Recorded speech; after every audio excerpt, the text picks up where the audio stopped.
Bismillahirrahmanirrahim. Assalamualaikum warahmatullahi wabarakatuh.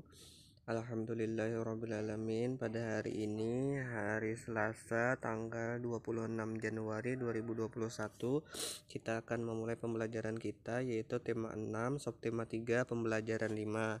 Untuk anak-anak Bapak, siapkan buku belajar kalian, buku LKS kalian, dan simak penjelasan dari Bapak.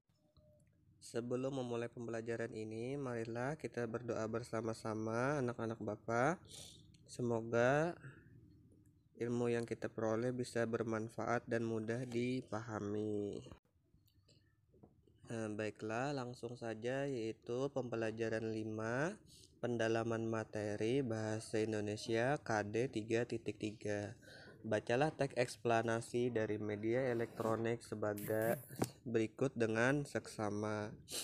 Peralatan yang menggunakan bahan isolator dan konduktor. Peralatan dalam kehidupan sehari-hari banyak yang memanfaatkan sifat benda sebagai konduktor atau isolator.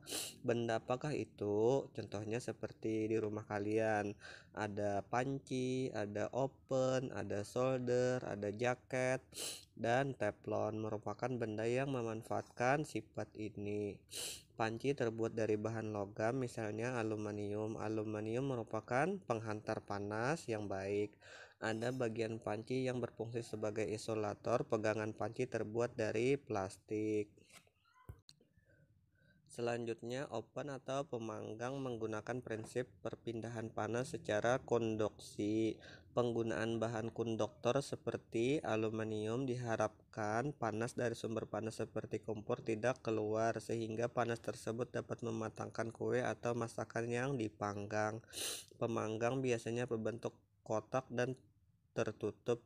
Bentuk yang tertutup dapat memaksimalkan panas untuk mematangkan makanan secara merata.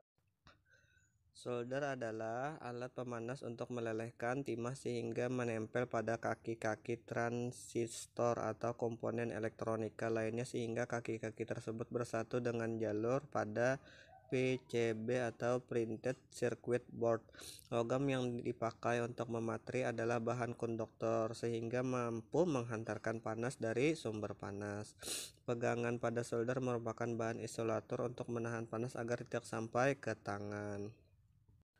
Teflon merupakan polimer atau gabungan senyawa kimia sejenis yang berbentuk ikatan yang kuat. Teflon banyak digunakan untuk membuat wajan atau penggorengan. Teflon merupakan konduktor yang baik. Dari beberapa teks paragraf yang Bapak baca tadi, kalian anak-anak Bapak bisa menemukan beberapa pokok-pokok paragraf dan coba kalian cermati secara seksama.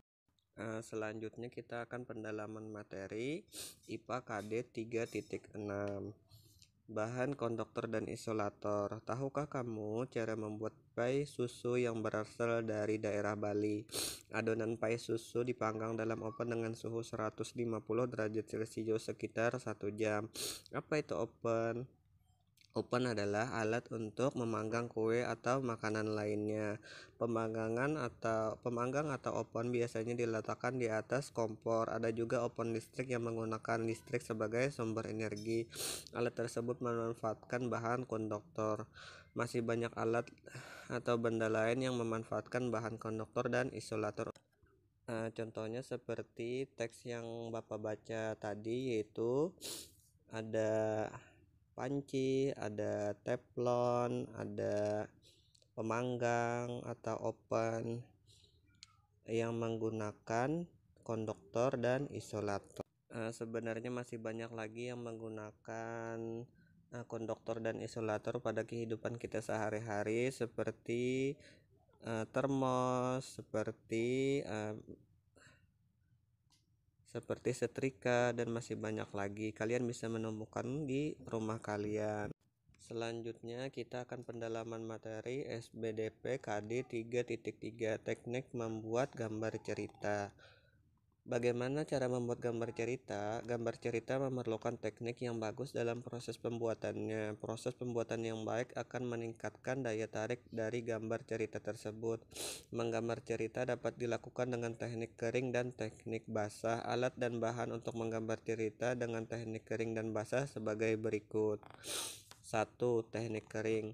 Membuat gambar cerita dengan teknik kering tidak memerlukan pengencer air atau minyak. Gambar dibuat langsung pada bidang 2 dimensi berupa kertas gambar, kemudian dibuat sketsa. Untuk selanjutnya diberi aksen, garis, atau warna sesuai dengan media kering yang digunakan. 2. Teknik basah. Media yang digunakan untuk teknik basah antara lain seperti cat air, cat minyak, tinta, atau media lain yang memerlukan air atau minyak sebagai pengencar. Gambar dibuat dengan cara membuat sketsa pada bidang gambar 2 dimensi berupa kertas atau kanvas, kemudian diberi warna sesuai dengan media basah yang sudah ditentukan. Teknik juga menggunakan jenis kuas yang panjang bulunya. Kelebihan menggambar cerita dengan teknik basah adalah gambar terlihat bersih dan cemerlang. Nah, itulah kira-kira penjelasan dari Bapak. Semoga bisa dipahami, dicermati dengan seksama, dan semoga sampai di sini pembelajaran pada hari ini. Wassalamualaikum warahmatullahi wabarakatuh.